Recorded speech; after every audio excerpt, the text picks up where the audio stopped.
soirée entre les mains du Seigneur, parce que ce ne sont pas des choses qu'il faut aborder à la légère. N'est-ce pas, les choses de l'adversaire, l'occultisme, c'est vrai, il faut vraiment l'aborder vraiment avec la sagesse de Dieu lorsque nous en parlons. Et il est bon que ce soir, eh bien, nous puissions, c'est vrai, avoir toute la sagesse et l'intelligence du Seigneur pour comprendre, pour sonder encore tout ce qui nous sera dit. C'est vrai qu'on va aborder un sujet qui est important, qui est très important, parce que je dirais que on vit une époque un peu particulière. Il y a une invasion de l'occultisme qui est absolument effarante. Et je sais que beaucoup de chrétiens ne sont pas très au clair par rapport à toutes ces questions-là, tout simplement parce que j'ai eu l'occasion à de multiples reprises de parler de ce sujet, soit dans des assemblées, soit dans des radios, et que j'ai vu beaucoup de réactions de chrétiens qui touchaient à des tas de choses, ils ne savaient même pas que c'était occulte, et après ils ont une vie dans le Seigneur qui est aliénée. Mais il y a aussi beaucoup de choses quelquefois qui n'ont pas été claires, même par rapport au passé. Et nous allons voir que le Seigneur a énormément parlé de toutes ces choses, de l'occultisme dans la parole, et pas pour rien. Il y a des interdits, et j'expliquerai pourquoi. Le Seigneur n'est pas là pour nous embêter. Vous savez, quand la parole de Dieu nous dit que si le Christ nous affranchit, nous serons réellement libres, c'est pas libre de faire n'importe quoi.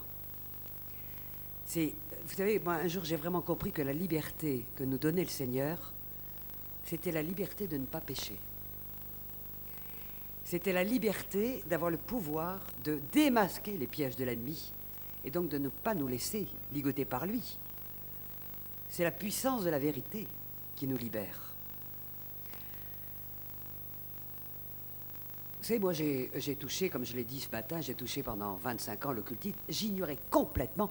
Je n'ai jamais fait le lien, pendant ces 25 ans, entre tout ce à quoi j'ai touché et les détresses de plus en plus grandes de ma vie. Vous savez, l'ennemi, il est très malin. Il s'arrange pour déconnecter complètement les conséquences des actes que nous avons faits.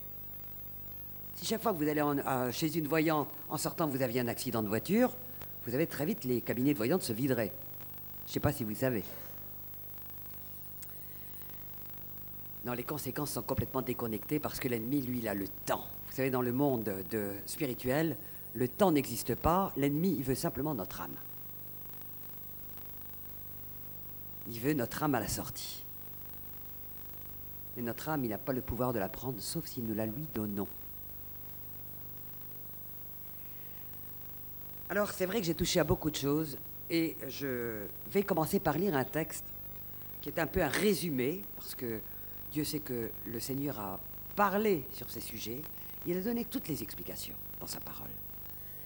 Toutes les explications de ce qui se passe dans le monde de l'occultisme, et je vais vous expliquer après ce qui se passe, parce que non seulement j'y ai touché, j'ai vu, moi, mais sans comprendre ce qui se passait, mais j'ai vu beaucoup de choses, j'ai touché à beaucoup de choses, et puis maintenant le Seigneur m'a bien éclairé sur tous ces sujets.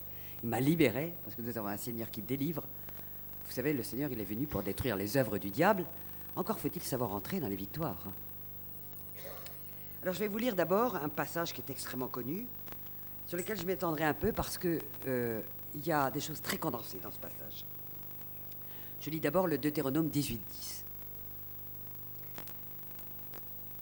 Qu'on ne trouve chez toi personne qui fasse passer son fils ou sa fille par le feu, je reviendrai là-dessus. Personne qui se livre à la divination, qui tire des présages, qui recourt à des techniques occultes ou à la sorcellerie, qui jette des sorts, personne qui consulte ceux qui évoquent les esprits ou prédisent l'avenir, personne qui interroge les morts, car en effet, quiconque se livre à ces pratiques est en horreur à l'Éternel. En abomination, disent d'autres traductions. Vous savez, dans ce texte, il y a beaucoup de choses. Premièrement, il n'est pas les gens qui consultent et les gens qui pratiquent sont mis strictement au même rang.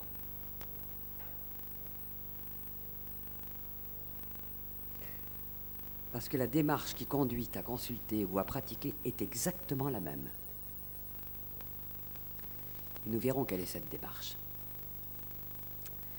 La deuxième chose, c'est qu'il s'agit de choses tellement graves que la parole ne dit pas qu'on ne te trouve pas en train de.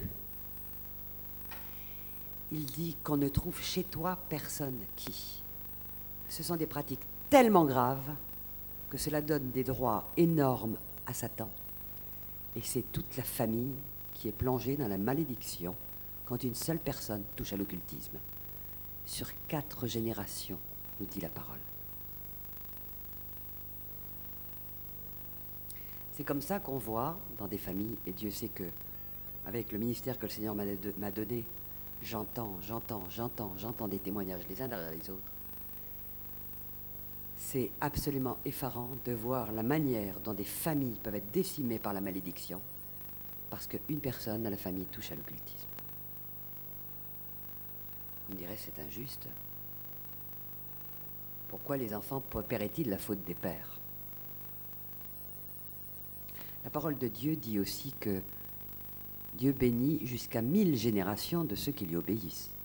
Vous savez, la balance de Dieu, elle est toujours en faveur de l'amour et de la miséricorde.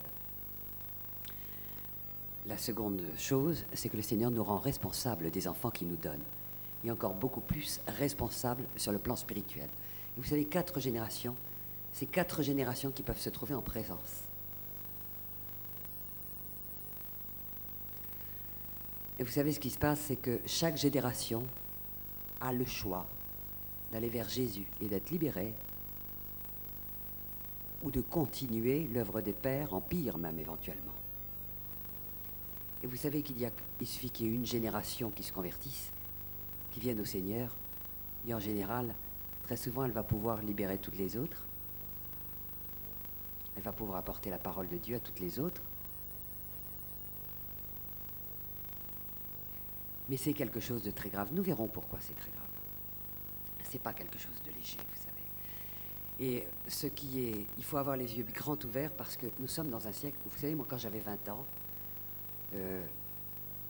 j'avais entendu parler d'astrologie, il y avait des voyantes. C'était une rareté. C'était une rareté. Il y en avait très peu.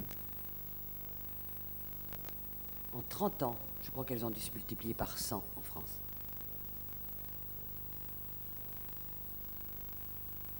Mais si elles peuvent se multiplier, c'est parce que ça rapporte et c'est parce que les gens vont les consulter. Il y a une banalisation de ce phénomène absolument atterrante. Tous les journaux ont leur rubrique astrologie, vous parlent de voyantes. Les médias invitent, les radios, les télévisions invitent des sorciers, des guérisseurs. J'ai fait des émissions de télévision. Je peux vous assurer que la sorcière qui était à ma droite et le prêtre défroqué exorciste qui était à ma gauche était beaucoup plus considéré, il avait beaucoup plus le droit à la parole que moi.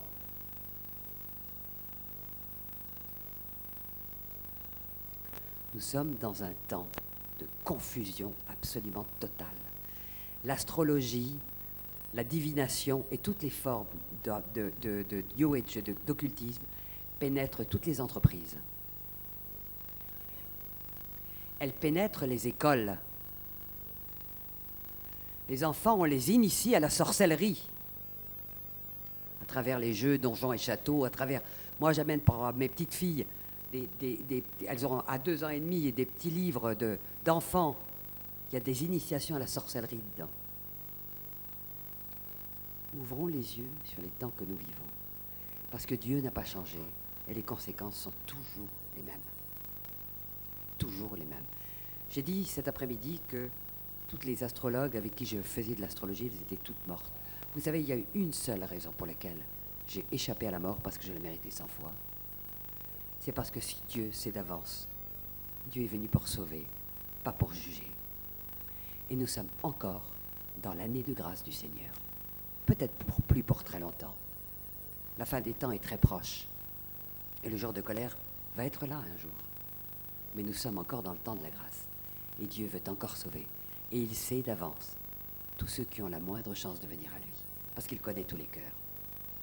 Alors Dieu patiente et fait miséricorde. Mais il y a une chose qui existe, c'est que les conséquences de notre péché, nous les portons. Nous les portons. Vous savez, il y a des chrétiens qui croient qu'ils peuvent pécher pour aller tous les jours devant la croix et dire « Pardon Seigneur ». Non, les conséquences sont là. Dieu pardonne, mais nous portons les conséquences. Et quand on a touché à ce genre de choses, bien très souvent, nous en portons encore les conséquences de notre vie, si vraiment nous ne sommes pas passés dans une véritable repentance et quelquefois dans une véritable délivrance. Parce que c'est très grave. Et c'est très grave, je vais vous expliquer pourquoi.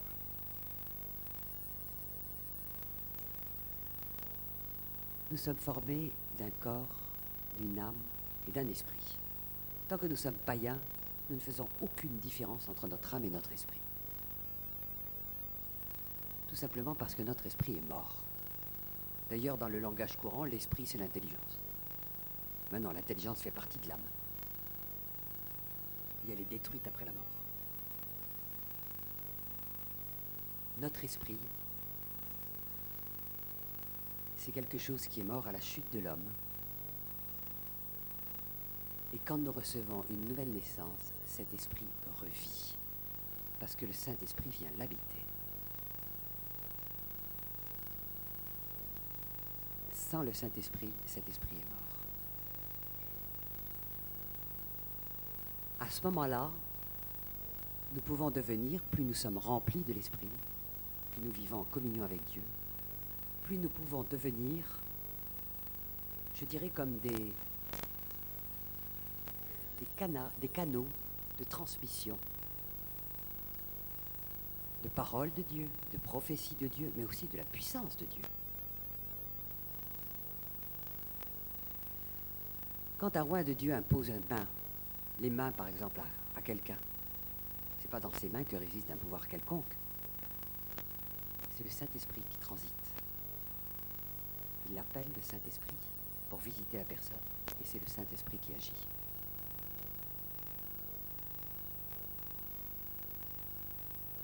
Dès que nous touchons à l'occultisme, nous ouvrons notre esprit qui était mort au monde des ténèbres.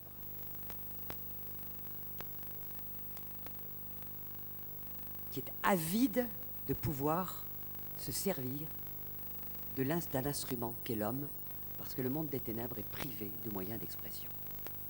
Il n'a pas de corps, il n'a pas de bouche, il ne peut pas parler. Mais quand nous lui offrons sur un plateau d'argent le moyen d'exprimer et de s'exprimer, eh bien croyez-moi qu'il ne s'en prive pas. Eh bien, dès que nous touchons à l'occultisme, nous ouvrons notre esprit au monde des ténèbres. Et c'est lui qui va s'exprimer à travers nous. Ceci nous est très clairement campé, vous savez, par exemple, en Acte 16.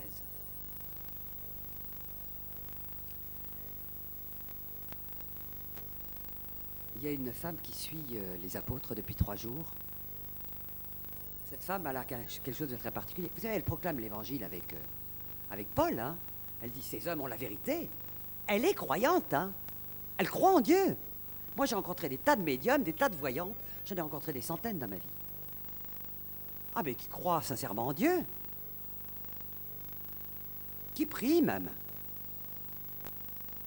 Il y en a beaucoup qui croient avoir des dons divins. Très lucratif, mais divin quand même. Le don de Dieu est gratuit. Elles sont sincères. Qu'est-ce que nous dit Acte 16 ? Il y a une femme qui suit les apôtres, elle fait la fortune de son maître. C'est une super médium, comme celle que j'avais rencontrée, moi, dans les derniers temps. Super médium. De ces gens qui quand ils vous parlent de l'avenir ou du passé, ils ont vraiment des révélations.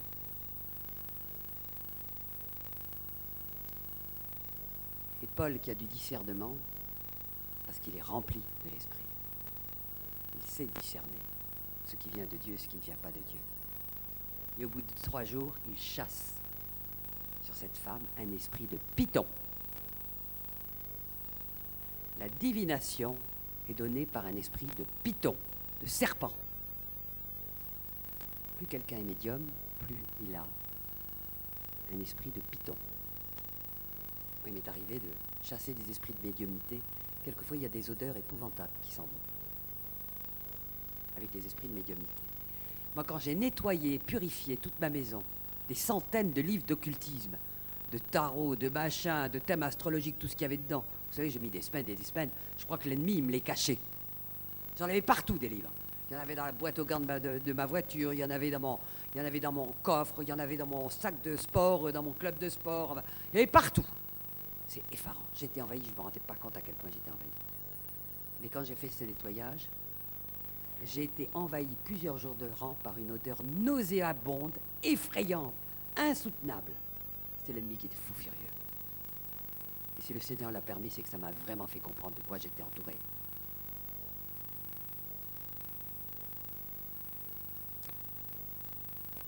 Après que le nettoyage a été terminé, il y a les anges qui sont rentrés dans la maison. Ça sentait rudement bon. Ça avait changé quelques petites choses.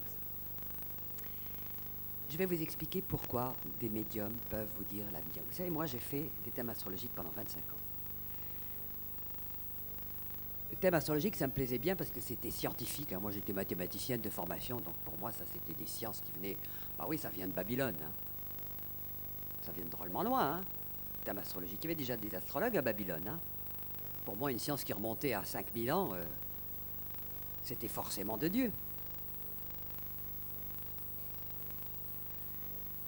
Puis c'est intéressant, hein, c'est mathématique. Je faisais des calculs, mais alors, je ne vous dis pas les milliers d'heures que j'ai passées à faire des calculs astrologiques et des études astrologiques.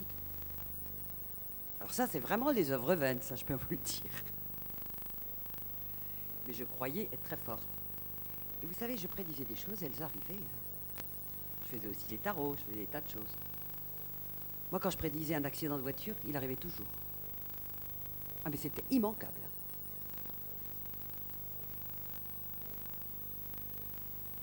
Quelquefois, je prédisais à quelqu'un qu'il allait retrouver un boulot. Il retrouvait. Ça arrivait qu'il retrouve un boulot. C'était pas forcément très stable. Et pas forcément une bénédiction, mais en tout cas, il avait retrouvé un boulot. Oh, quand je prédisais à quelqu'un qu'il allait faire une rencontre amoureuse, il faisait une rencontre amoureuse. Forcément, comme il avait dans la tête qu'il allait rencontrer au mois de mai une personne, il avait les yeux drôlement grands ouverts. Hein. La première qui se présentait, c'est la bonne. Et ça, c'est le destin. C'est le Dieu destin qui me l'a amené. On en provoque des adultères comme ça. Vous savez, moi, j'ai été chez des centaines et des centaines de voyantes. En général, vous prédisez toujours un héritage. Et vous savez, chaque fois qu'on prédit un héritage à quelqu'un, la personne sait toujours de qui ça peut venir. Et elle commence à enterrer la personne par anticipation. Ah, mais moi, j'ai enterré mon beau-père et quelques personnes de ma famille au moins 100 fois. Ils sont toujours en vie 20 ans après, remarquez. Merci Seigneur. Mais ce n'est pas du tout. Je ne sais pas si vous vous rendez compte à quel point c'est grave. Le Seigneur a dit que celui qui commet un adultère, simplement dans sa pensée, il est adultère. Celui qui est en colère contre son frère, colère quand même un peu dure, je suppose, il est déjà un assassin, considéré comme un petit. Vous savez, la peur du gendarme, elle n'est pas comptabilisée côté ciel. Eh bien, chaque fois qu'on enterre quelqu'un par anticipation, vous savez que c'est une malédiction de mort qu'on envoie sur cette personne. Puis en plus, en général, on lui en veut parce qu'elle ne meurt pas comme ça avait été prédit. On trouve qu'elle n'a pas rempli sa part du contrat. Comment? La voyante m'a dit qu'il allait être mort dans 6 mois, il est toujours là. Non, mais vous savez que c'est effrayant. C'est effrayant. Un jour, j'ai prédit à un député, devant un témoin, je lui ai tiré les tarots, et j'ai dit, vous allez avoir un changement radical de vie dans les 8 jours. Bah oui, 8 jours après, il était mort. Hein. C'est quand même un changement radical de vie. Hein.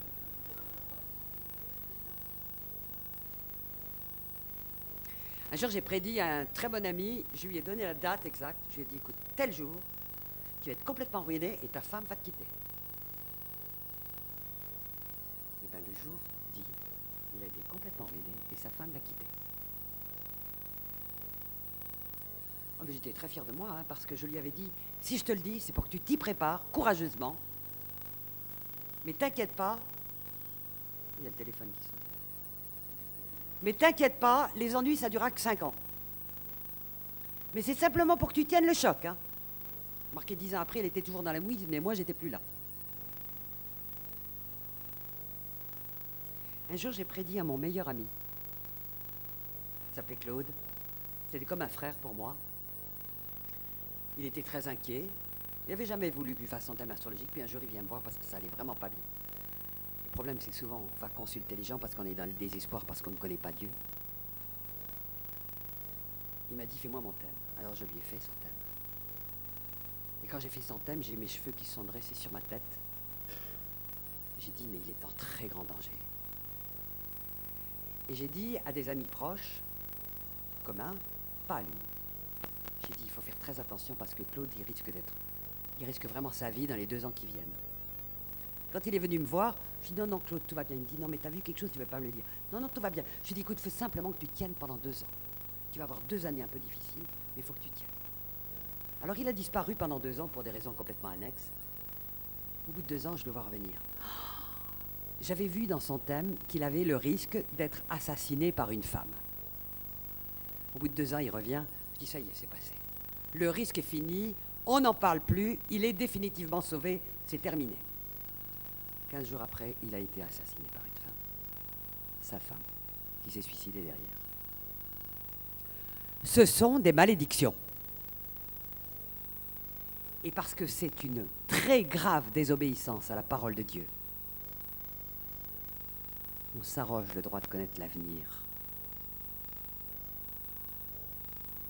La parole de Dieu dit que Dieu a créé le jour du malheur comme le jour du bonheur, afin que l'homme ne sache pas ce qui est devant lui.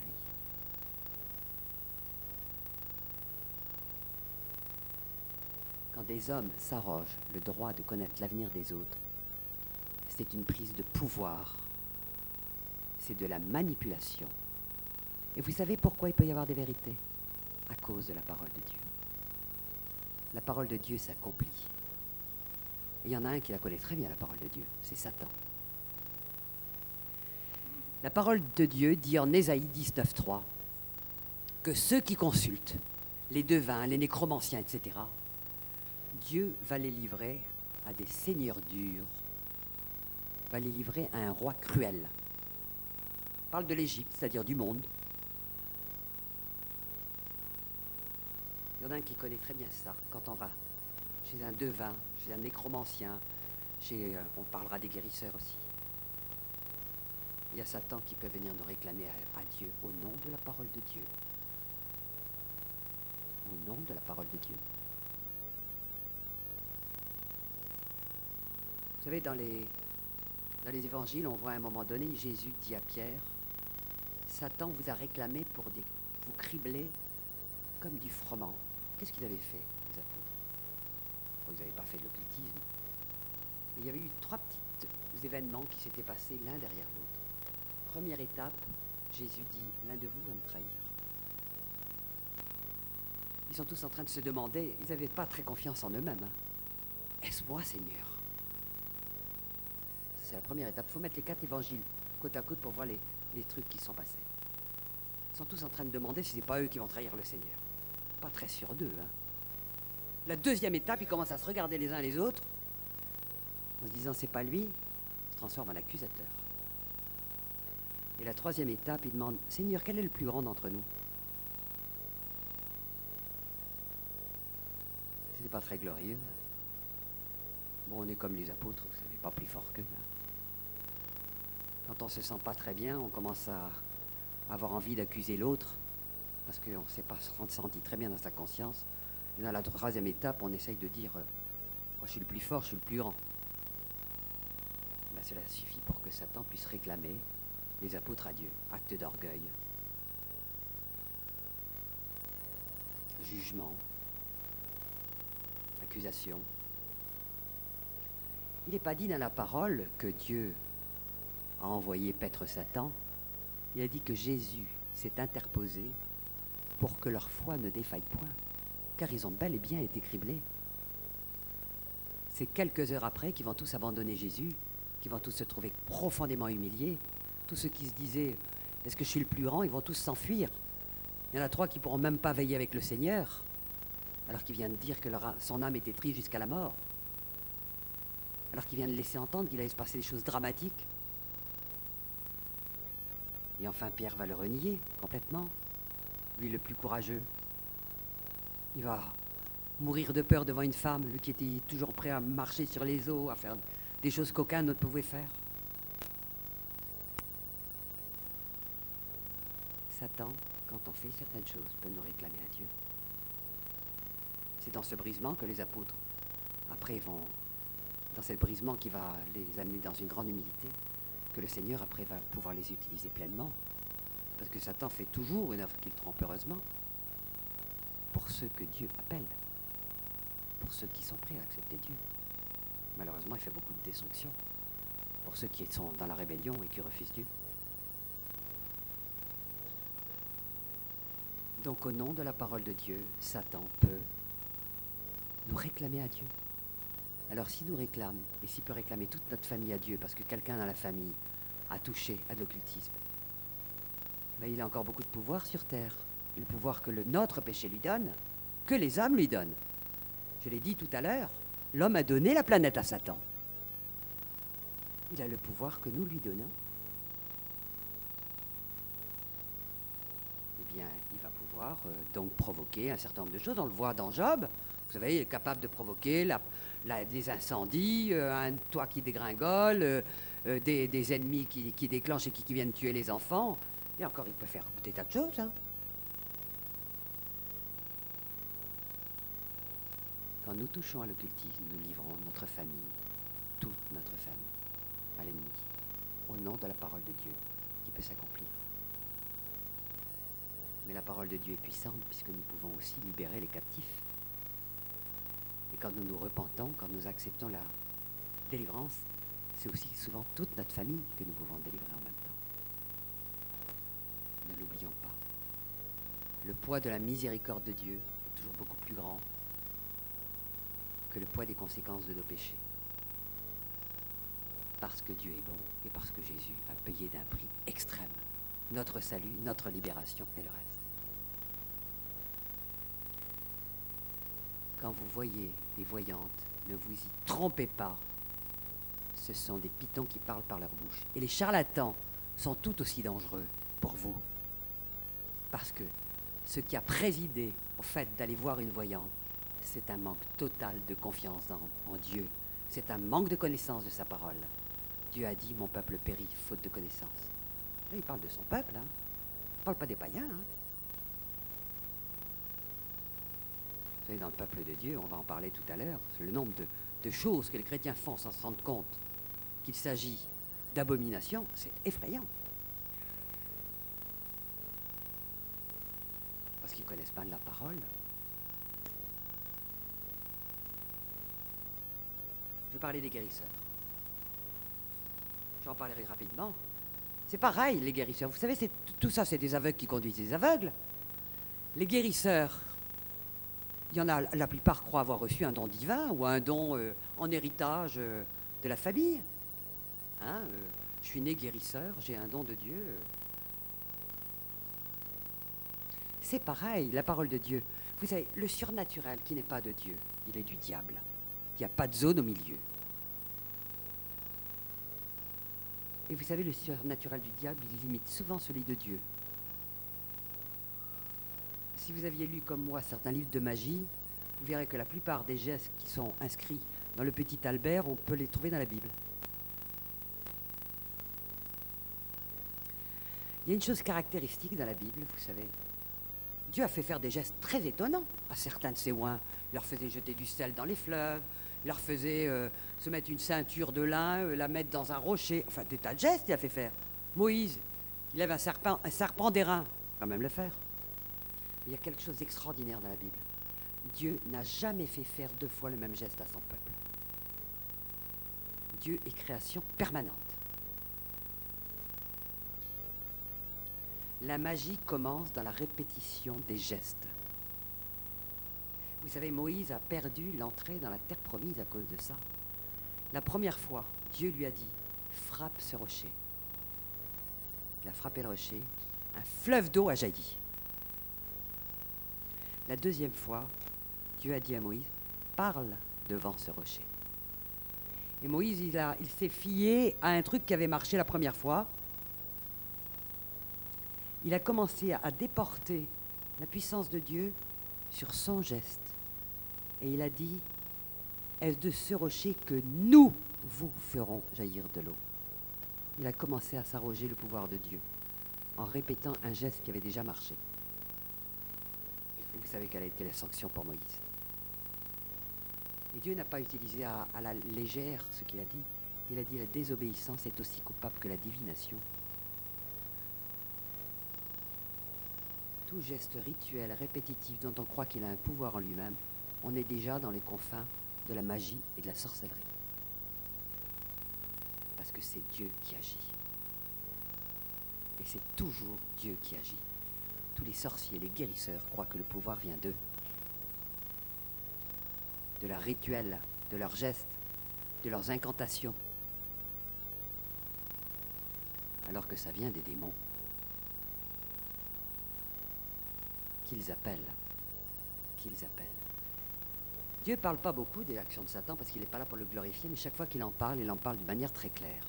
En 2 Rois 1, le roi d'Israël tombe de sa tour, se blesse très gravement. Il doit y avoir des cas entiers pour aller le voir aussi, celui-là. Je connais certains guérisseurs en France ou en Suisse. Il y a un guérisseur quelque part. Sa réputation a dû passer vraiment à travers les médias de l'époque, le bouche à oreille. Il doit être super réputé comme un super guérisseur, puisque le roi d'Israël va envoyer une délégation pour le consulter. Le prophète Élie va se présenter devant le roi et lui dit, est-ce parce qu'il n'y a point de Dieu en Israël que tu envoies consulter cet homme? Vous savez comment s'appelle cet homme, ce formidable guérisseur? Il s'appelle Baal-Zébub, Belzébuth. Je crois que Dieu ne peut pas être plus clair pour nous indiquer qui est caché derrière les guérisseurs.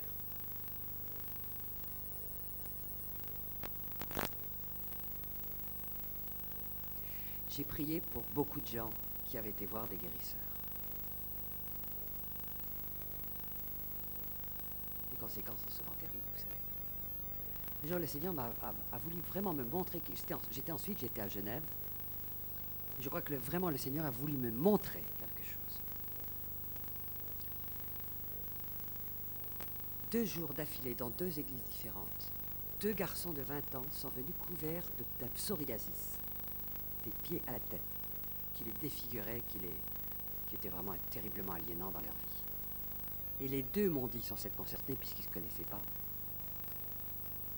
ma mère m'a emmené chez un guérisseur quand j'étais petit pour une verrue.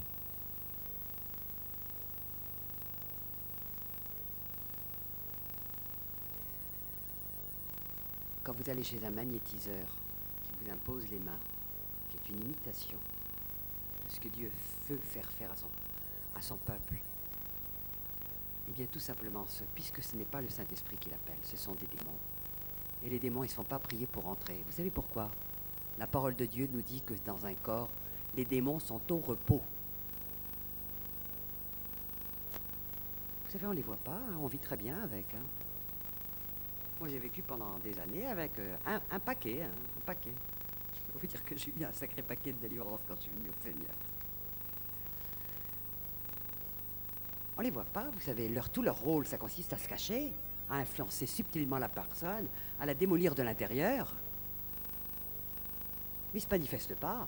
Si quelquefois dans les églises, sous l'onction de l'Esprit, il y a tout d'un coup des manifestations violentes qui se produisent, c'est parce que c'est le Saint-Esprit qui oblige l'ennemi à se manifester. Ou bien parce qu'il ne supporte pas. Il est dit dans la parole que les démons aussi croient en Dieu. Et ils tremblent. Mais quand il y a une onction très puissante, ils sont drôlement mal à l'aise, je peux vous dire. Alors que quelquefois, il y a des manifestations.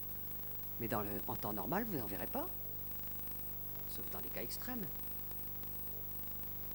Vraiment, les gens sont extrêmement liés. Quand on nous parle du Ganaréen qui était en train de se cogner avec des pierres et il brisait toutes les chaînes et il déchirait tous ses vêtements, il les envoyait naguer, il vivait dans le cimetière. Bon, ça fait partie de ceux qu'on met maintenant dans des camisoles de force. C'est un fou furieux. Bon, ça, c'était vraiment lié. La parole de Dieu dit que c'était une légion. Ben, une légion, j'ai lu dans un dictionnaire biblique il n'y a pas longtemps que c'était 8500 individus. Bon, c'était quand même un paquet. D'ailleurs, de toute façon, il y en avait plusieurs milliers, puisqu'ils sont allés dans 2000 ports. Ça, ils ne se divisent pas, hein. Je voudrais simplement faire remarquer une chose, parce que quelquefois les chrétiens ne sont pas très au clair. Dieu a fait, quoi qu'il arrive, que nous ayons un espace de liberté dans notre cœur. Nous avons un libre arbitre. Et rien. Vous savez, il y a beaucoup de chrétiens qui disent c'est pas de ma faute, c'est les démons. Nous sommes responsables de nos actes. On a un espace de liberté. On a un libre arbitre. Nous sommes responsables de nos actes. Et les démons ne peuvent agir que parce que nous leur en donnons les droits. Soyons très clairs là-dessus. Il n'y a pas de délivrance sans repentance. Sans vraie repentance. Le Ganaréen, vous savez, on peut faire difficilement plus d'âne que lui. Hein. On peut faire difficilement, apparemment, quelqu'un de plus possédé que lui. Les 6000 ou 8500 démons qui étaient à l'intérieur, vous croyez qu'ils avaient envie de se retrouver devant Jésus? On sait bien ce qu'ils disaient, les démons, quand ils se retrouvaient devant Jésus. Mais dis donc, tu veux nous perdre avant le temps? Ils n'avaient pas la moindre envie, vous savez, ils devaient tirer en arrière de toute leur force. Et pourtant, la parole de Dieu nous dit que ce Canarien est venu au-devant de Jésus. Dieu a créé l'homme responsable de ses actes. Ne l'oubliez jamais. Ève a été condamnée parce que quand Dieu lui a dit « Pourquoi tu mangeais de cette arme ?» elle a dit « C'est pas moi, c'est le serpent. » La face du monde aurait peut-être été changée si elle avait dit « Pardon Seigneur ». Vous savez, Dieu, on a un Dieu qui est toujours prêt à pardonner. Quand Adam, Dieu lui a dit « Qu'as-tu fait? Pourquoi tu mangeais du fruit de l'arbre? Pourquoi t'es trop venu ?» C'est pas moi, c'est Ève. Et Ève, c'est pas moi, c'est le serpent.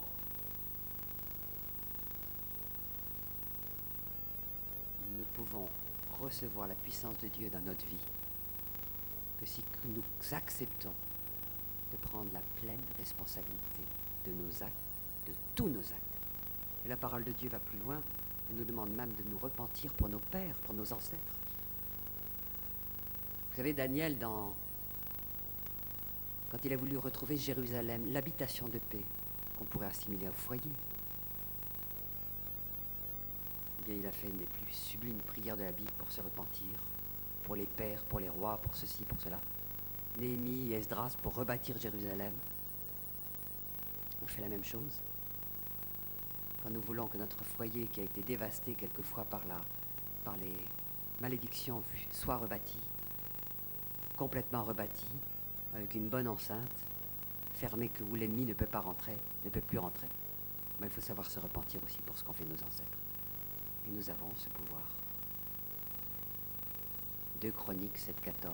Si mon peuple sur lequel est invoqué mon nom s'humilie, se repent et cherche ma face, je l'écouterai du ciel, j'exaucerai et je guérirai le pays.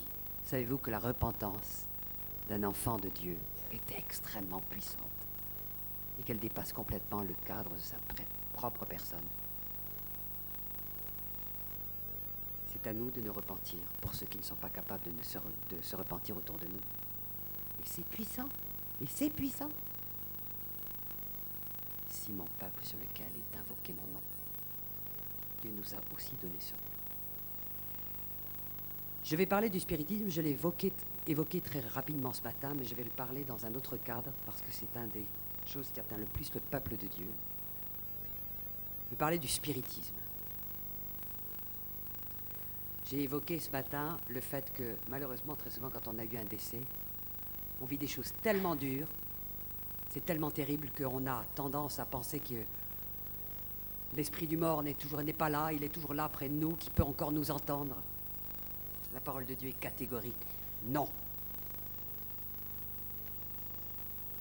Si vous voulez parler avec un mort, vous allez avoir des ennuis terribles. J'ai lu ce matin Ecclésiaste, je voudrais vous lire maintenant Lévitique.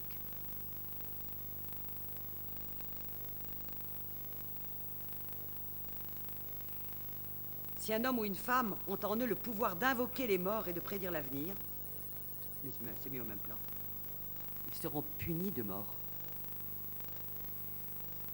Vous savez, Satan ne respecte rien. Autant Dieu nous respecte, autant Satan ne respecte rien. Et je peux vous assurer qu'il se sert de toutes les douleurs, de toutes les choses les plus difficiles que nous avons à vivre dans notre vie, pour essayer de nous piéger. Il ne respecte rien. Et malheureusement, il y a beaucoup d'entre nous qui, quelquefois, vont parler avec des morts au moment d'un décès. Eh bien, il faut se délier de tout ça, il faut demander pardon au Seigneur, il faut se délier de tout ça. Mais il y a beaucoup plus grave, je voudrais parler du spiritisme chrétien, la chrétienté. Parce qu'il y en a peut-être beaucoup d'entre vous qui ont été touchés. Moi, j'ai dû être libéré d'un esprit de reine du ciel, parce que j'avais été consacré à Marie quand j'étais jeune. J'ai dû être délivré de mon totem scout, qui est un rite sorcier indien. J'ai dû être délivré de mon baptême catholique. C'est contraire à la parole de Dieu et c'est un rite où on vous consacre à l'Église catholique et où on vous lie à elle. Mais moi, j'appartiens à Jésus, pas à l'Église. Pas à une Église, à une dénomination, je veux dire. J'appartiens à Jésus. Je me suis donné à Jésus. J'appartiens à Jésus. Vous savez, malheureusement, on a fait prier depuis 2000 ans. Vous savez, c'est extraordinaire parce que la reine du ciel, Jérémie nous en parle déjà. Jérémie 7 et Jérémie 44, il nous parle de l'esprit de reine du ciel. Vous savez, cette reine du ciel, vous savez où elle a été inventée? C'était Sémiramis qui s'était fait appeler mère de Dieu, en Babylone.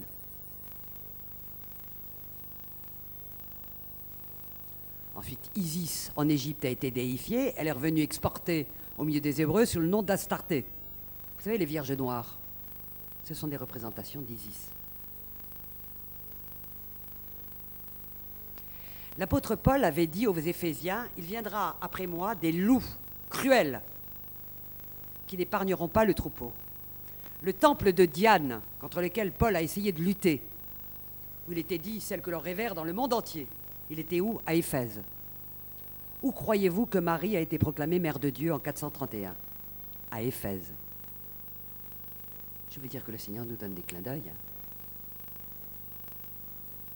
Et ça fait 1400 ans, 1500 ans que l'on fait adorer la créature au lieu du Créateur. Que l'on a fait une très grande Marie et un tout petit Jésus.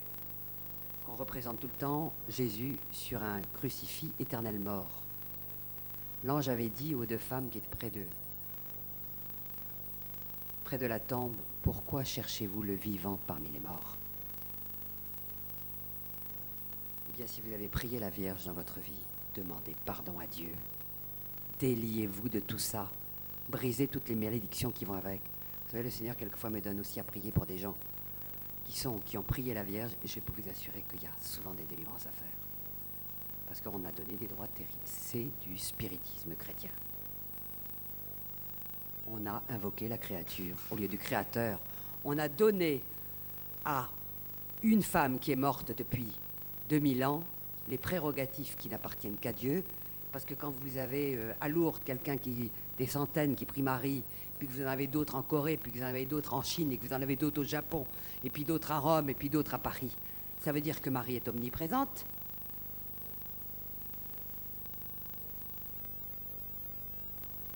C'est les prérogatives de Dieu, ça.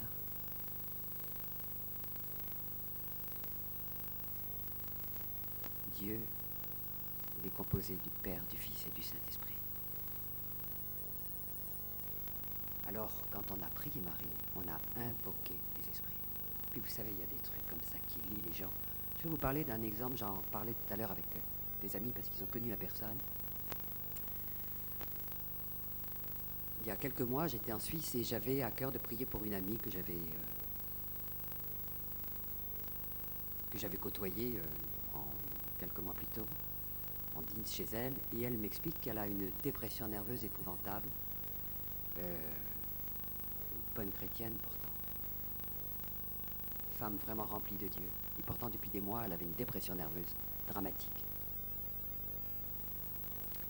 Et cette dépression nerveuse venait de ce que depuis des années, elle avait perdu toutes ses dents, on essayait de lui mettre des appareils dentaires les uns après les autres, et que ces appareils dentaires la blessaient, elle ne pouvait plus manger, c'était une torture permanente, matin et soir. Et rien n'y faisait, personne ne comprenait, même les dentistes les plus forts ne comprenaient pas pourquoi tout appareil la blessait. Elle vivait ça vraiment, c'était un calvaire, ça devenait un cauchemar, et elle faisait une dépression nerveuse.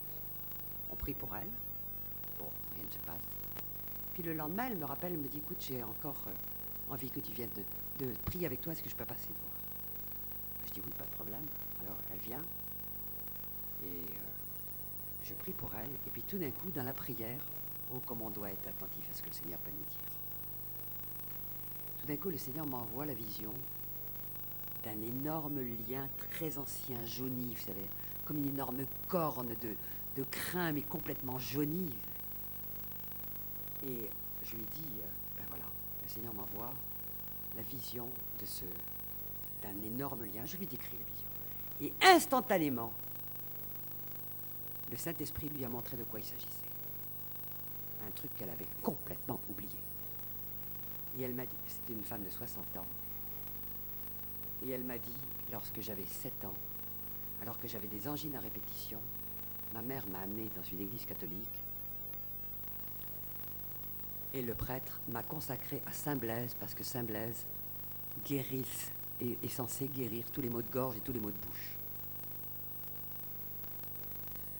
Après, j'ai regardé dans un dictionnaire, Blaise, ça veut dire bague.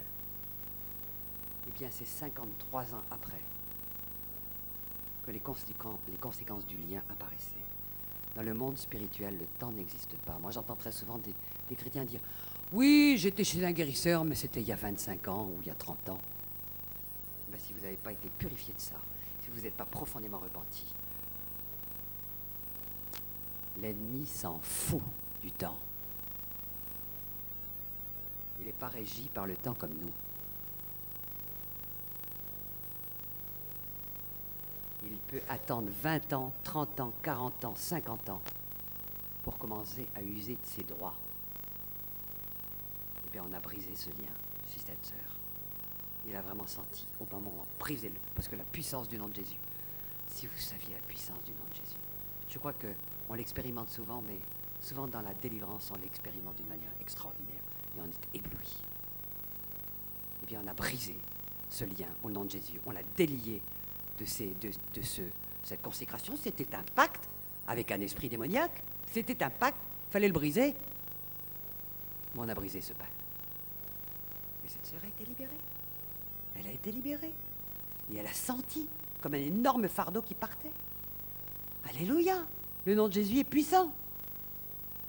Mais l'important, c'est que ô combien nous avons besoin de pouvoir nous mettre devant le Saint-Esprit et nous dire « Seigneur, s'il y a encore des choses dans ma vie qui n'ont pas été mises à la lumière, je ne veux pas les garder. Hein. Sonde-moi, Saint-Esprit, disait David. Sonde-moi. » Le Seigneur est bon, vous savez, il en rappelle des choses. Moi, il y avait plein de choses de ma vie que j'avais complètement oubliées, que je croyais sans conséquence, c'était tellement vieux. Et j'avais pas envie de garder des vieux liens, alors moi j'ai crié à Dieu de tout me montrer. Bon, il n'a pas tout montré en même temps. Hein.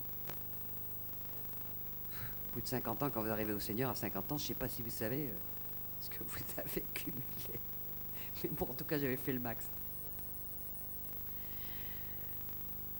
Je ne parlerai pas de la magie, de la sorcellerie, parce que tout ça, là, c'est bien affiché. Qui est derrière? La magie blanche, ça n'existe pas. Hein. Magie blanche, magie noire, c'est les deux côtés de l'arbre de la connaissance du bien et du mal. Hein. Le côté blanc est encore bien plus pernicieux que le côté mal.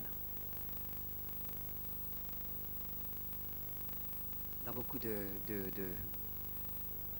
pays africains,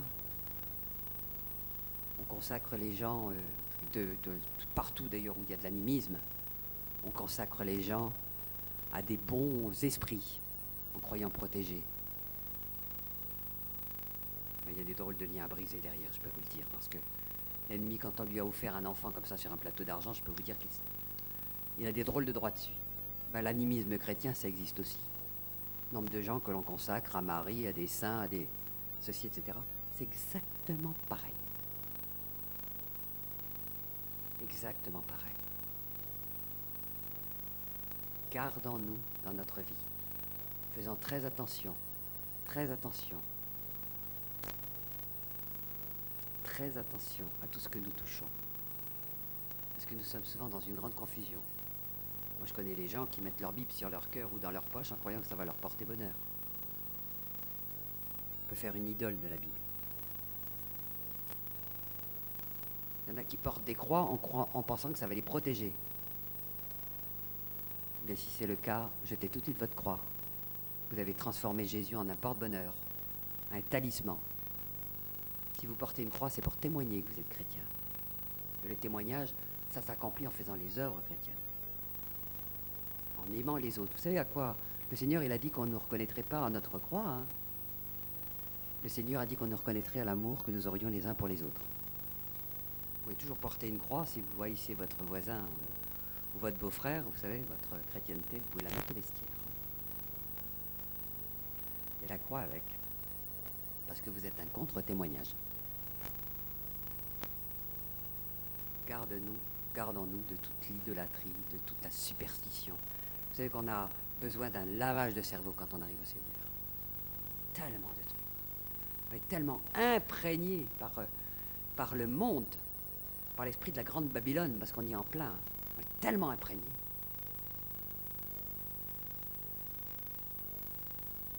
Je vais parler un petit peu du New Age, très rapidement, parce qu'on pourrait en parler pendant des heures. J'ai touché à beaucoup de disciplines du New Age. Le New Age est vraiment la perversion la plus insensée que le diable ait jamais inventée pour notre siècle. L'apôtre Paul nous avertit et nous informe, nous a attiré notre attention en disant dans sa parole, je crois que c'est en Thessaloniciens, qu'il viendrait des faux docteurs, qui viendraient avec des doctrines de démons. Il nous a donné un petit élément pour reconnaître les temps. Il a dit, ils prescrivent de ne pas se marier et de s'abstenir de certains aliments que Dieu a créés. Vous savez, le New Age, il est arrivé avec l'union libre, le végétalisme, le végétarisme, etc. C'est comme ça qu'on a vu commencer à pénétrer l'Europe. Vous savez, c'est terrible parce que les gens qui l'ont importé, il faut le savoir, c'est deux femmes qui s'appellent une Madame Blavatsky et l'autre, je ne sais plus comment, c'est un nom à coucher dehors. Elles ont fait leur initiation dans le Tibet, en Inde et ailleurs. Et elles sont revenues, elles ont créé un organisme qui s'appelait Lucifer Trust. C'était un peu voyant, alors maintenant il s'appelle Lucis Trust, Tara International. Et ils éditent des centaines de revues et magazines qui sont dans vos kiosques. Ne vous y trompez pas, ils sont dans vos kiosques.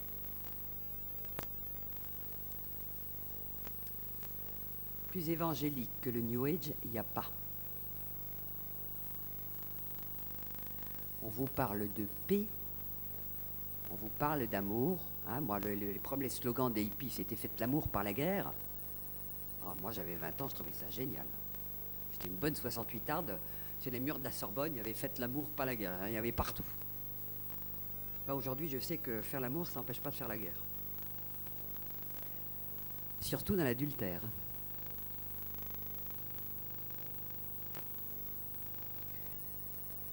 Mais qu'est-ce que c'était séduisant, ces slogans. Ben, tout le New Age est séduction. Il vous parle de paix, il vous parle de crise de l'ère du Verseau, il vous parle de toutes ces énergies internes superbes qui sont en vous, qu'il faut développer. Il vous parle de la nature. Il n'y a pas très longtemps, je regardais, il y a une eau minérale, je ne sais plus laquelle, parce que je ne l'ai pas retenue, qui fait une publicité. Elle disait « La nature qui a créé l'homme ». Je dis, il y a un truc là, il y a un hic. Mais vous savez, vous avez qu'à écouter les publicités, il y en a plein de publicités. La déesse nature, la nature qui crée l'homme, la nature qui a façonné l'homme. Vous en entendez plein dans toutes les phases. Les publicités qu'on bavarde sur la télévision à vos enfants. Tu as l'air tellement innocente, c'est joli. Il y a des belles montagnes et tout. Vous savez, la séduction, elle n'avance pas à visage découvert. Hein. le New Age est en train de pénétrer partout. Les universités, la médecine, les écoles, les églises.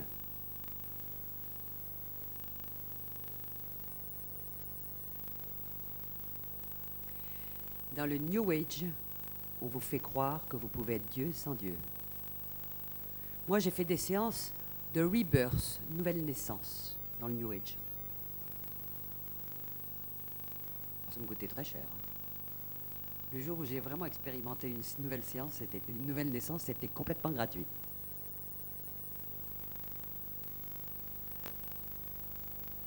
Il y a deux choses qui président, si vous voulez, aux bases du New Age, qui est tellement new qu'il date depuis 4000 ans, puisqu'il a été exporté direct de l'hindouisme. C'était d'ailleurs là que Madame Blavatsky et sa copine étaient allées le chercher.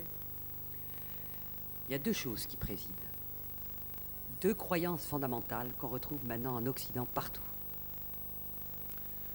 Premièrement, la croyance à la réincarnation. Moi, j'ai cru à la réincarnation, et vous savez, moi j'avais des forteresses de pensée quand je suis venu au Seigneur. Il est bon, hein, parce que pendant 6 mois, je disais, ils sont dingues, ces chrétiens, ils n'ont rien compris. Toute la Bible parle de réincarnation. Bah oui, je lisais toute la Bible de travers, tellement j'avais une forteresse de pensée. Quand je lisais Paul qui disait les morts ressusciteront, bah ça y est, je dis, la preuve qu'on revient.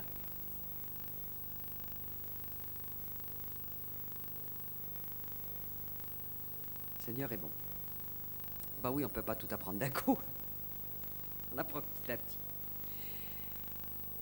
Vous savez, en Occident, le mythe de la réincarnation, enfin cette croyance à la réincarnation, il y a 50 ans, personne n'y croyait, hein. C'était un truc qui venait comme ça, c'était une de ces croyances indiennes dont tout le monde se fichait en Europe. Aujourd'hui, je crois que les dernières statistiques disent qu'il y a 40% des Occidentaux qui croient à la réincarnation. La réincarnation vécue en Inde, je vais vous dire comment elle est vécue. Bon, les Occidentaux, moi je me disais à l'époque, bon, j'ai complètement loupé cette vie, mais c'est pas grave, dans la prochaine je vais me rattraper. Et moi, alors qu'est-ce que j'ai été comme dans des réunions sur la réincarnation, puis j'y croyais dur comme fer. En général, j'avais toujours en face, comme orateur, celui qui disait que lui, il avait atteint la perfection, qu'il était à sa dernière réincarnation, qu'après il partait dans le grand nirvana, parce qu'il était devenu parfait. Bon, de temps en temps, je voyais une petite grimace sur les lèvres de leur femme.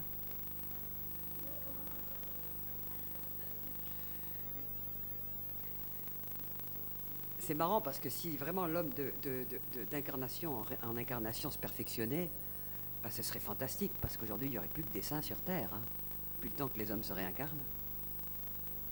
C'est embêtant, ils sont de pire en pire. Alors, le mythe de la réincarnation, vous savez, en Europe, on trouve ça un truc séduisant. Ouais, c'est tout beau, tout nouveau, hein. Ça date juste de 4000 ans, mais c'est tout beau, tout nouveau en Occident. Donc on dit c'est fantastique, voilà, on a l'explication de tout, c'est pas grave, on se perfectionne de vie en vie, puis après un jour on devient absolument parfait, et là on se fond dans le grand tout. Zoom. Dans le grand parfait, dans le grand machin. Bon. En Inde, la réincarnation, elle n'est pas vécue tout à fait de la même façon. D'abord, ils ont un panthéon de dieux, et les deux dieux principaux du panthéon hindou, c'est Shiva et Kali. Leur traduction, ça veut dire le destructeur et la mort. Oh, ils ont des esprits très gentils dessous, hein, qui sont des bons esprits protecteurs très gentils. Mais alors les autres, on vit dans la crainte de leur déplaire, parce que boum. Bon. Et donc, mais la réincarnation, c'est très simple, hein. Bon, si vous êtes infirme, pauvre, malade, et que ben, c'est de votre faute, c'est parce que vraiment dans la vie antérieure, vous avez été tellement moche que c'est tout à fait normal qu'il vous arrive tout ça. Donc c'est bien fait pour vous, pas question d'avoir la moindre pitié de vous. C'est comme ça que se sont créés les castes. Il y a les intouchables, Berk. Ceux-là, c'est vraiment les pauvres, les dégénérés. Ben, ils sont très bien là où ils sont, parce que vraiment, ils ont été épouvantables dans des vies antérieures, donc c'est normal qu'ils soient là. Et puis si on est Maharaja, j'ai été tellement saint dans ma vie antérieure, que les dieux ont été bons avec moi et qui m'ont fait riche et puissant. C'est pas la peine de chercher la signature, vous savez. Et puis comme ils se sont aperçus que les vies, c'était pas tellement drôle, la vie sur Terre, ils ne rêvent que d'une chose, de partir justement dans ce grand néant et que ça s'arrête, ce cycle. Vous savez, l'horreur de la réincarnation, c'est que ça éloigne de l'urgence du salut. Ça éloigne de l'urgence du salut. La parole de Dieu nous dit qu'il ne nous est donné de mourir qu'une fois, qu'il est urgent de se convertir. Chacun d'entre nous peut mourir cette nuit, vous savez. Combien sont morts inconvertis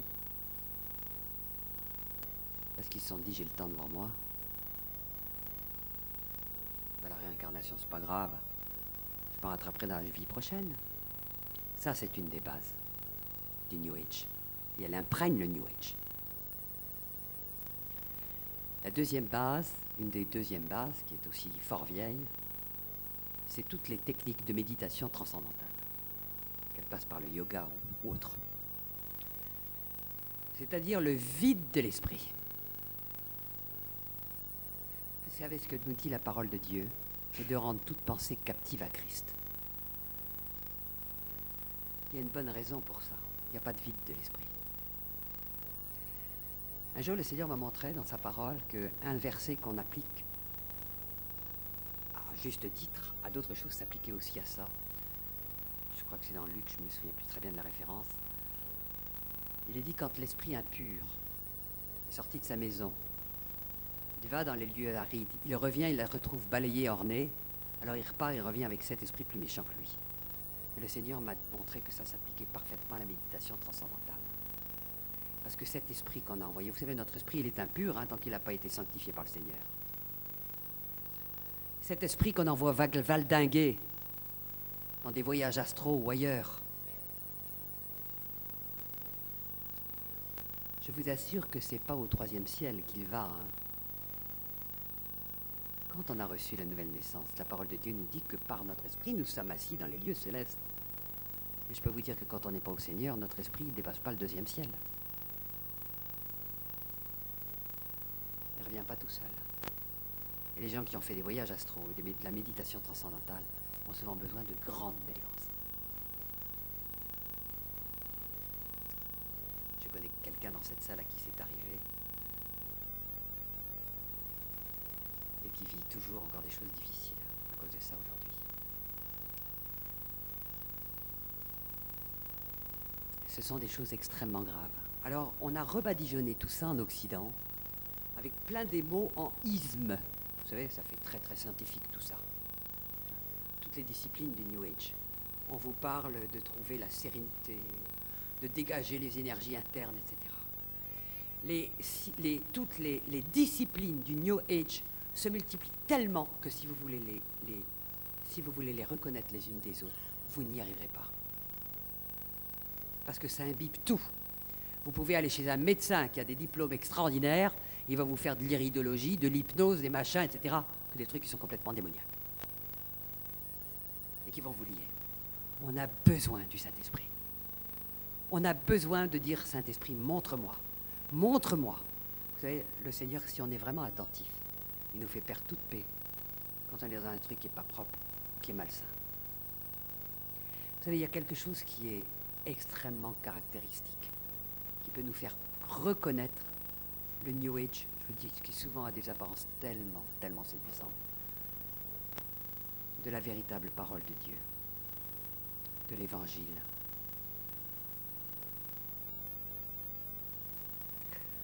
Dans l'Évangile, il y a la croix. Et la croix, elle est là pour chacun d'entre nous. L'Église, l'Évangile nous demande de nous humilier, nous parle d'humilité, nous dit qu'on ne peut rien faire sans Jésus. Dans le New Age, on vous explique, on vous parle que de puissance à développer en vous, que de paix à trouver sans Jésus, sans la croix, sans avoir donné sa vie au Seigneur. Tout est en trompe-l'œil et tout est mensonge.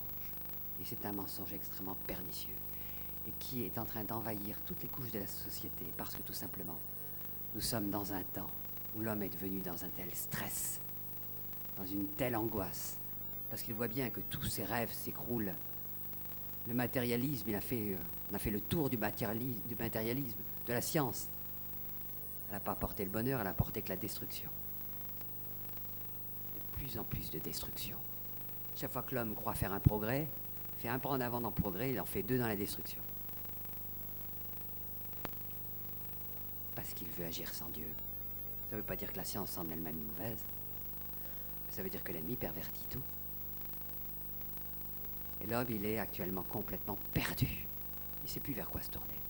Mais il cherche désespérément la paix. Il cherche désespérément la sérénité. Désespérément le contrôle de sa propre vie. Alors on lui sert sur un plateau d'argent des tas de techniques pour ce faire. Mais moi je peux vous dire que le monde a simplement des besoins désespérément de Jésus. Parce qu'il n'y a que lui qui peut répondre à tout ça.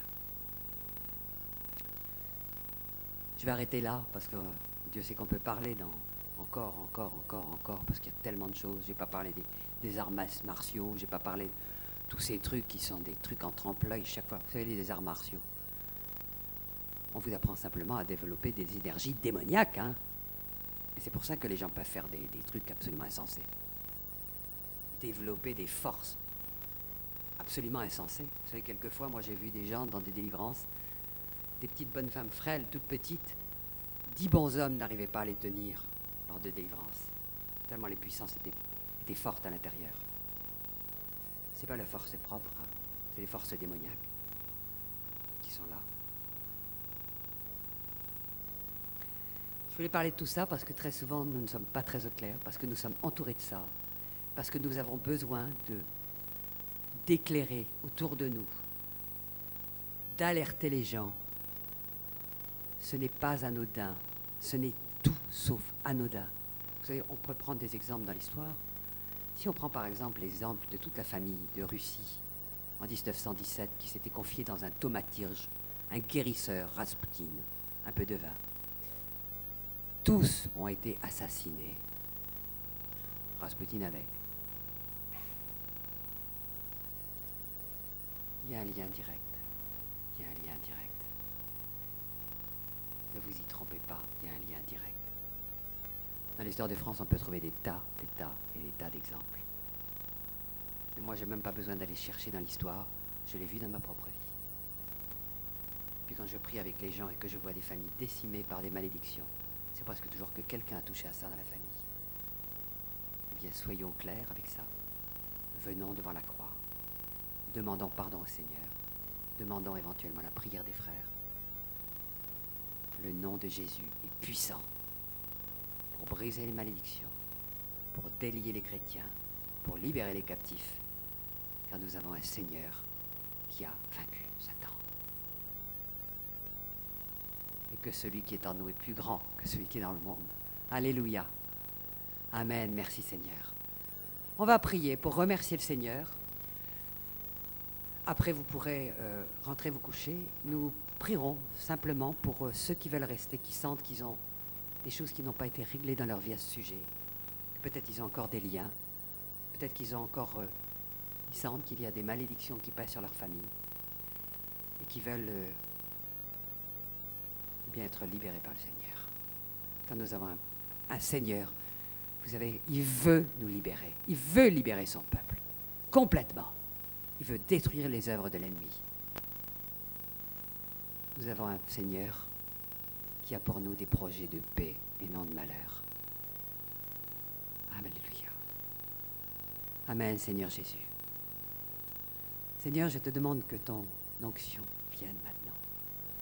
Que ton Saint-Esprit vienne visiter chacun. Pour que chacun puisse être éclairé. Seigneur, s'il y a des choses qui ont peut-être été oubliées, des visites chez des guérisseurs, pour des médecines parallèles. On n'en a pas parlé, mais il y a des choses fort douteuses dans tout ça. Seigneur, chez des voyantes, des lectures d'horoscopes, des croyances en ça. Seigneur, tu veux purifier ton peuple, purger ton peuple de toutes ces souillures pour qu'ils reçoivent une pleine guérison, pleine libération.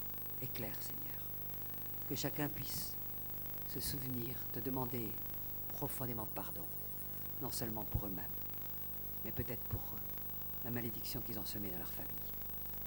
Nous, ils ne sont peut-être pas fait le lien, peut-être pas fait le rapprochement. Que chacun aussi puisse, Seigneur, peut-être demander pardon pour les péchés des ancêtres, pour tout ce à quoi souvent nos ancêtres ont touché. Demander pardon s'il y a eu mariolâtrie, prière au sein,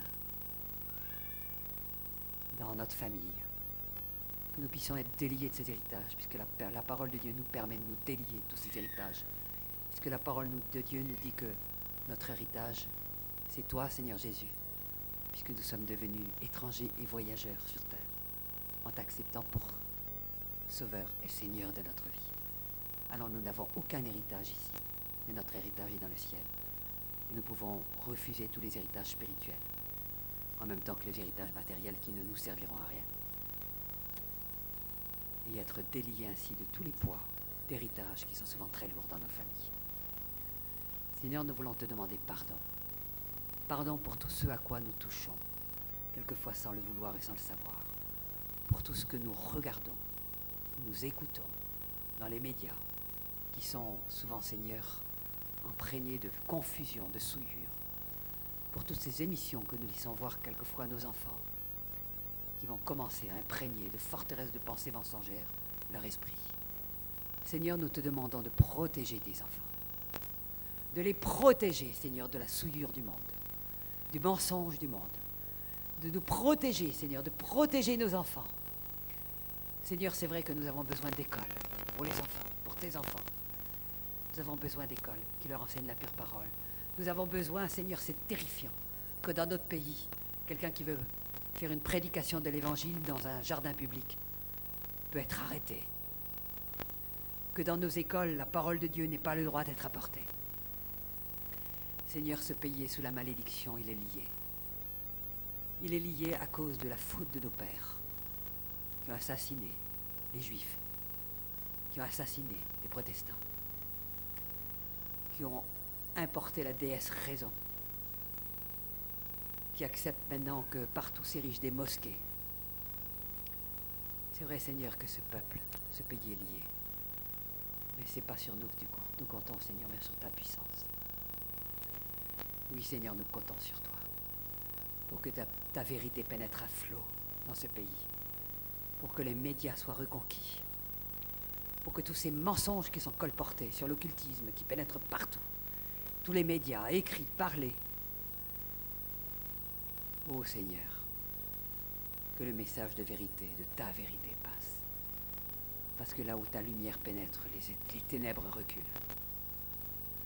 Seigneur, fais de nous des gens qui exportons la vérité partout autour de nous, qui la transmettons autour de nous. Seigneur, tu ne nous as pas donné un esprit de timidité. Tu nous as donné un esprit pour proclamer la vérité. Seigneur, donne-nous le courage de proclamer la vérité, d'être des sentinelles qui avertissent, pour que le sang de ceux qui se perdent ne nous soit pas redemandé. Oui, Seigneur, que nous soyons des sentinelles, des lumières, dans un monde de ténèbres, de plus en plus de ténèbres opaques. Ô Seigneur, donne-nous ce courage de proclamer la vérité dans ce monde qui ne te connaît pas. De proclamer ta vérité, c'est une vérité qui libère.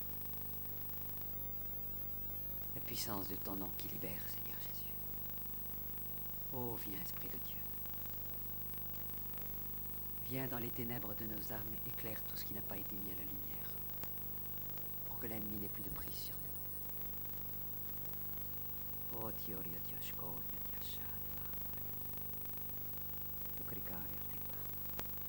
Nous voulons proclamer victoire au Seigneur de la vie, comme nous l'avons chanté tout à l'heure, parce que Seigneur, tu as payé d'un prix extrême de pouvoir libérer tous les captifs que nous avons été, que parfois nous sommes encore, parce que tu es venu accorder une pleine liberté à ton peuple, comme nous l'avons aussi chanté. Une pleine liberté. Est-ce que tu veux nous accorder cette pleine liberté pour que nous puissions te servir sans crainte? Oui, Seigneur, Alors nous nous attendons à toi ce soir pour agir avec puissance au milieu de ton peuple, pour libérer ceux qui ont besoin d'être libérés, pour amener au repentir ceux qui ont besoin de repentance, pour briser des liens iniques dans nos vies, pour que toute idolâtrie disparaisse de nos vies. Parce que tu es un Dieu qui ne se partage pas. Tu es un Dieu qui ne partage pas sa gloire. Tu es un Dieu jaloux. Tu nous aimes trop pour tolérer que l'on divulgue ton amour de droite et de gauche sur des idoles et sur des créatures. Oui, Seigneur, nous voulons apprendre à t'aimer de tout notre cœur, de toute notre force, de toute notre âme et de tout notre esprit, comme ta parole nous le demande. Nous voulons amener toutes nos pensées captives à toi, Jésus, parce que nous voulons regarder à toi et pas au monde. C'est en regardant à toi que la lumière jaillira de nous et que des fleuves d'eau vive sortiront de nous pour laver d'une eau pure ce que nous rencontrerons. L'eau, Seigneur, de ta parole et de ta vérité. Amen, Jésus. Par la puissance de ton nom. Amen, Seigneur. Amen, Seigneur. Amen. Merci au Seigneur. Voilà, alors que restent ceux qui sentent qui ont besoin ce soir qu'on prie pour eux, par rapport au message qui a été donné, qui sentent aussi peut-être qu'ils ont besoin tout simplement qu'on prie pour eux parce qu'ils ont encore des liens coupés dans leur vie, qui ne sont pas très au clair, qu'ils ont besoin de se repentir. Le Seigneur nous demande de prier les uns pour les autres. Et Dieu est puissant et fidèle. Amen.